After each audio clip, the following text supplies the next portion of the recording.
Hello friends and hello from Thailand. Before you think, oh no, here's another video of this guy hanging out on a beach. This video is about how I managed to change my life to be able to travel to places like this with my family, how I changed my work situation and how you can do it too. So a bit of background, I started working full-time now for Rapid Flow a few months ago.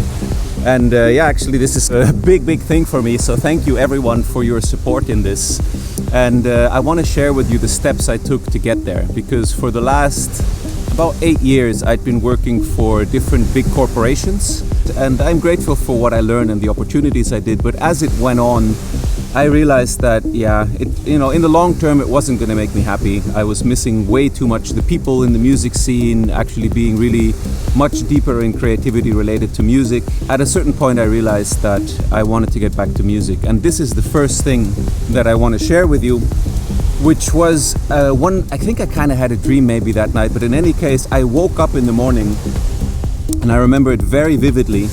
I took the decision that my studio was going to start creating revenue, start to create money. Because even though I release on my label Sign Music and other compilations and things, and occasionally I play live, it's not really like proper income that you can talk about at the moment, because my focus has been mostly on working for these corporations. So that day I decided, okay, I'm gonna figure something out how I can actually make music with my studio. And I know this may sound a little bit like kind of wishy-washy, like hard to grasp. Like people always say, yeah, the big thing is the mindset, but it's really true. If you take the decision that you're gonna manifest something, establish something, work towards something, I think that is probably 50% of the equation. The rest then is having a plan and following it through with a decision that you're going to do that has to be really firm in you, and there has to be no doubt, I think, in your mind that you can reach it, and then you execute.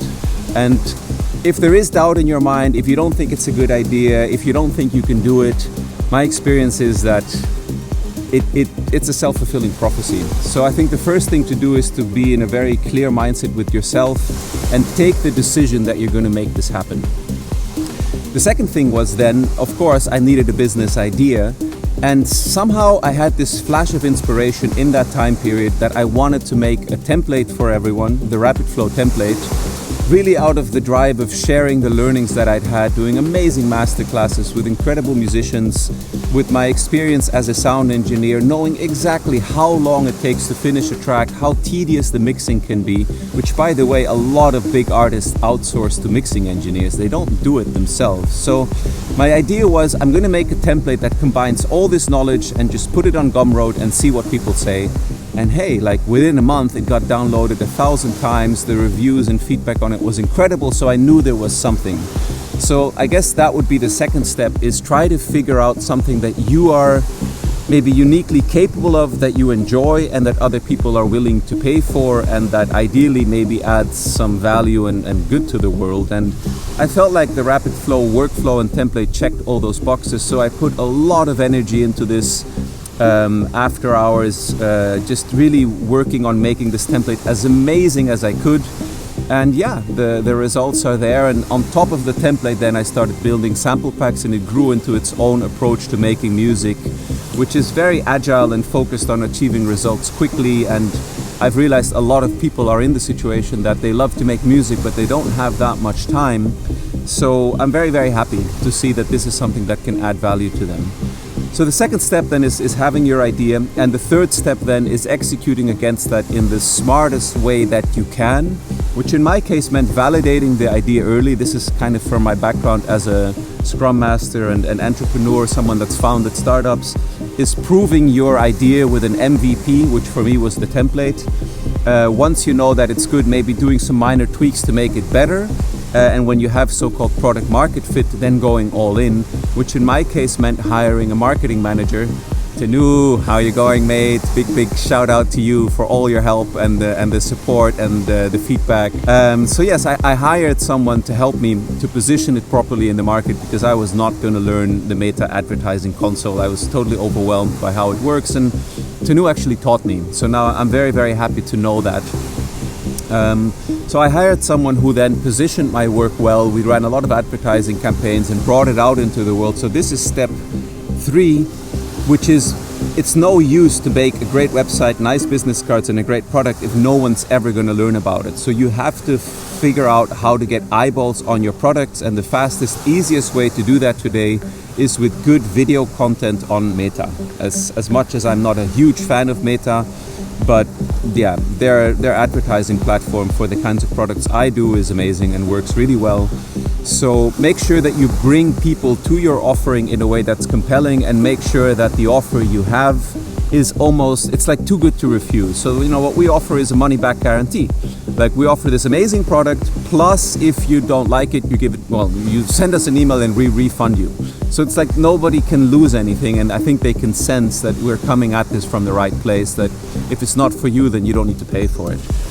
So have your offer, bring it in front of people, make sure people see it, and then once that all starts to roll, in my case, and this was step 4, I think we're on, reinvest into the company. So you may have noticed, got a better website made, got better videos made, started creating more products, and especially now the bigger bundles that are a little bit higher in cost and a lot higher in the value they deliver are what then actually allowed me to leave my corporate work and focus on this fully. Because if you're selling like a $5, $10, $15 product, believe me, it's not really possible to run sustainable advertising campaigns against it. The advice I've received, and I think it's true, is you need minimum $100 of sale price for your product.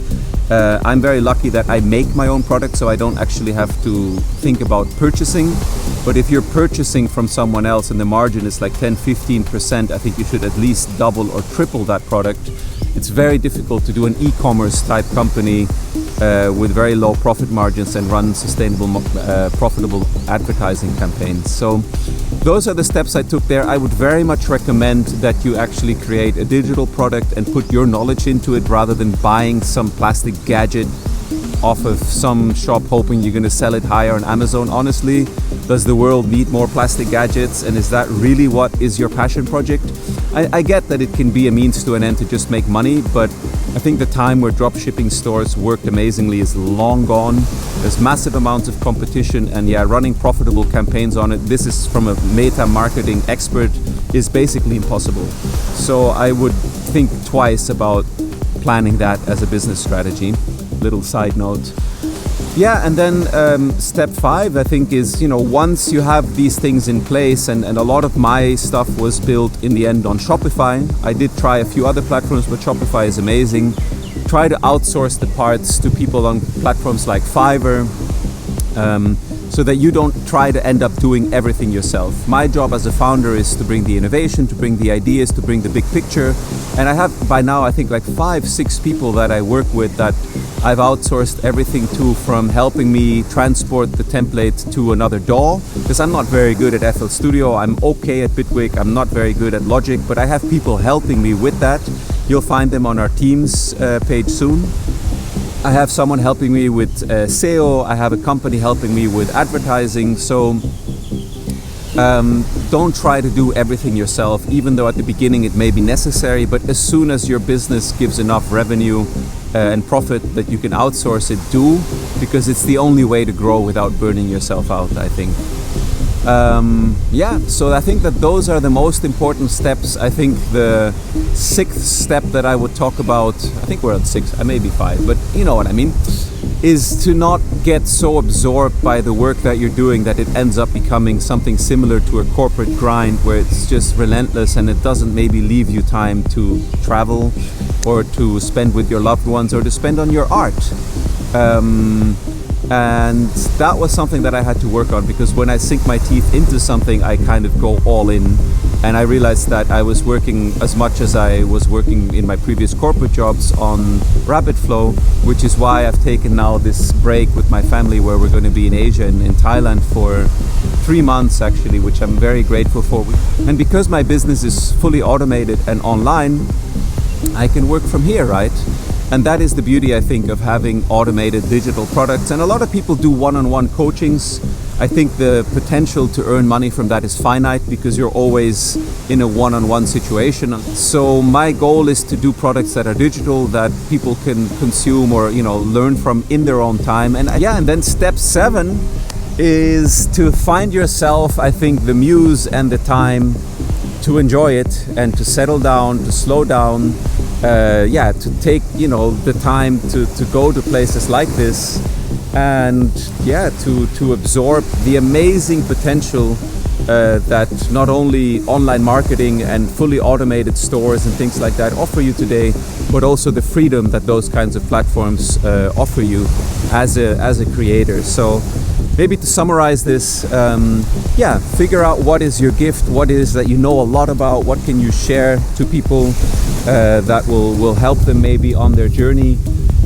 What do you feel passionate about? What are people willing to pay for? And what systems can you use to automate that as much as possible so that you still have time to grow, to make new products, to enjoy your life, to make your art or spend with your family? I think those are really the core steps.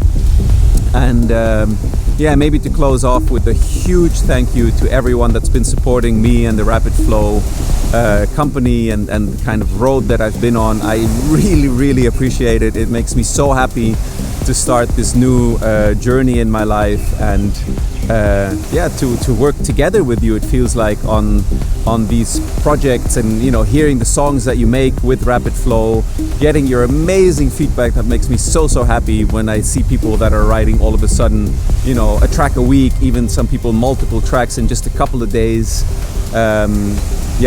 That's actually the most rewarding part of it for me, is enabling other people and seeing other people happy. That's what makes me the most happy about everything that I do here. The fact that we can live from it also is incredible, but actually the main joy is in helping other people. And I think that's a really important point that I may have missed, is I think if your intention comes from the heart, from that space of wanting to help other people, your business will grow because people will sense that and it will be successful.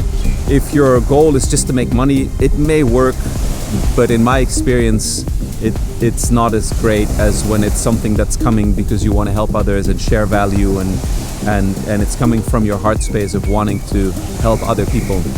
So I think with those closing thoughts, I'm going to say goodbye from this beach here in Koh Samui, where we are now. And I'll see you on the next video. Bye-bye.